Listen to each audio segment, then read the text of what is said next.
প্রিয় শিক্ষার্থীবৃন্দ, আমি আমার এই সেশনে তোমাদেরকে শুভেচ্ছা এবং স্বাগতম জানাচ্ছি এবং আমি আলোচনা করতে চাই সপ্তম অধ্যায় ৭.১ এবং ৭.২, যেখানে আলোচ্য বিষয় হিসাবে আছে state fire proofing materials and water proofing materials এবং mention the use of fire and water proof materials. প্রকৃত অর্থে আমরা আলোচনা করার চেষ্টা করব যে ফায়ার প্রুফিং ম্যাটেরিয়ালস এবং ওয়াটার প্রুফিং ম্যাটেরিয়ালস বলতে আসলে কি বোঝায় এবং কি সেগুলো। ফায়ার প্রুফিং ম্যাটেরিয়ালস আসলে তেমন এক ধরনের পদার্থ যেটা কিনা মূলত ফায়ার বা আগুনকে সহ্য করতে পারে এবং প্রতিরোধ করতে পারে। যেমন এগুলো একটি বিল্ডিংয়ে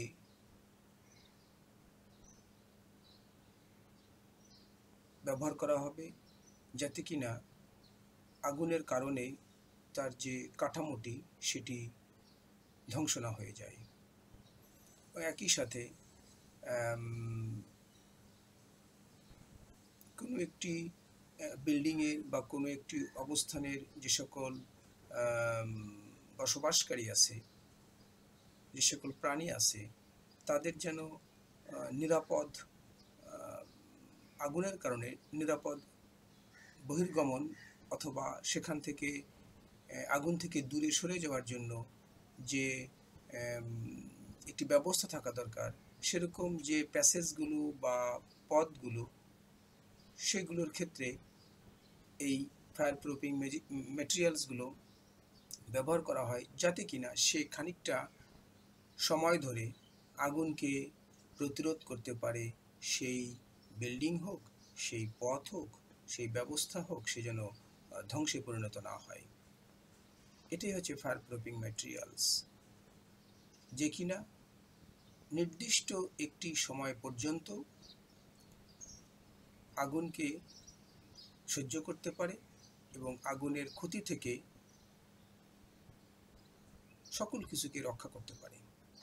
যেমন জিপসাম প্লাস্টার্স, সিমেন্টিয়াস প্লাস্টার্স, পাইরোক্রেট, কার্বোলাইন, ফিব্রাস প্লাস্টার্স, যেটার ভিতরে মিনারেল উল অথবা সিরামিক ফাইবার্স থাকবে।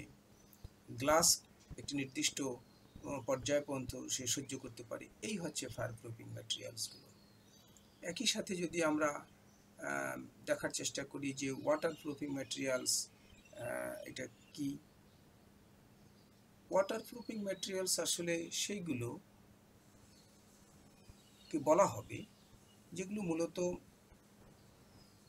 এই ওয়াটার পানিকে নির্দিষ্ট মাত্রা পর্যন্ত সে তার ভিতরে শুষে নেবে না এবং তার ভিতর থেকে এক পার্শ্ব থেকে অপর পার্শ্বে বের হয়ে যেতে সে বাধা দেবে। অর্থাৎ সে পানির বিপরীতে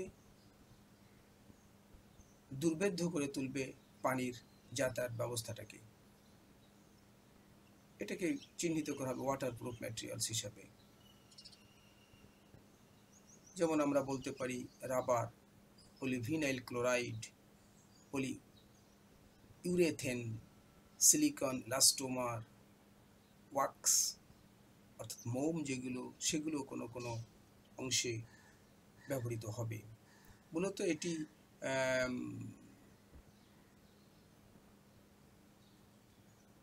ফেব্রিক্স, তারপরে হচ্ছে কোনো জায়গায় কোটিংস দেওয়া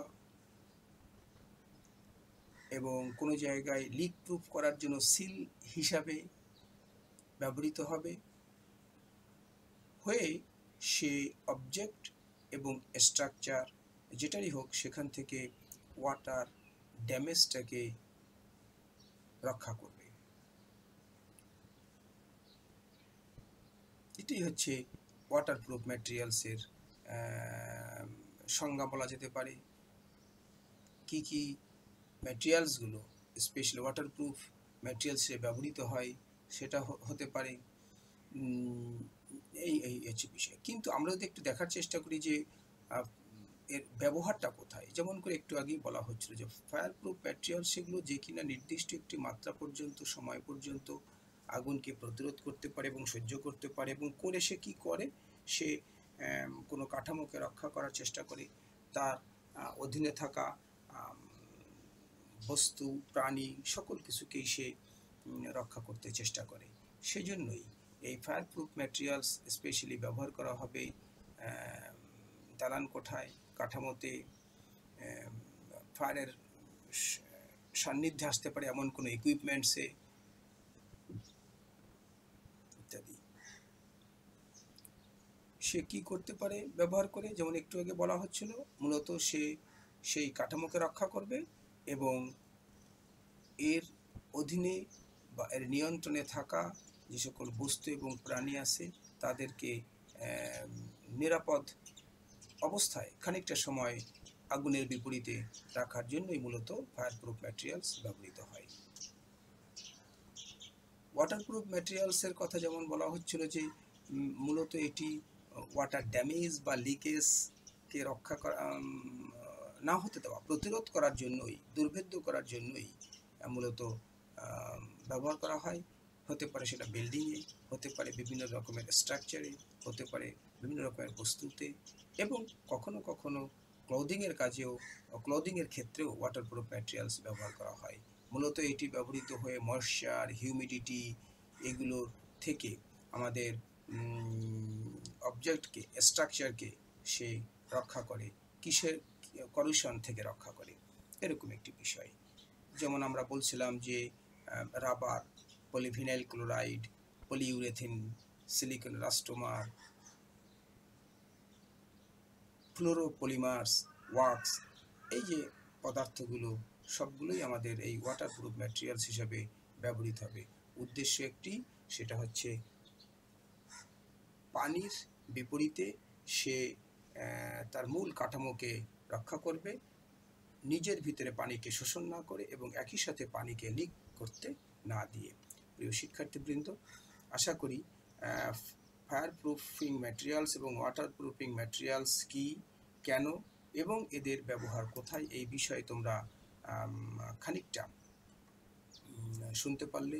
এবং ফায়ার প্রুফিং ম্যাটেরিয়ালস হিসেবে মূলত কোন কোন ম্যাটেরিয়ালসগুলোকে বিবেচনা করা যেতে পারে এবং ওয়াটার প্রুফিং ম্যাটেরিয়ালসের ক্ষেত্রেও কোন কোন ম্যাটেরিয়ালসগুলো বিবেচনা করা যেতে পারে, সেগুলো তোমরা শুনতে পেলে। আশা করি তোমরা এই বিষয়গুলো অনুধাবন করার চেষ্টা করবে এবং টেক্সট পড়ে, তোমাদের হাতের কাছে যে সকল টেক্সট আছে সেগুলো পড়ে তোমার ধারণাকে আরও বিস্তৃত করবে। এই বলে তোমাদেরকে ধন্যবাদ জানিয়ে আমি এখনকার সেশন শেষ করছি।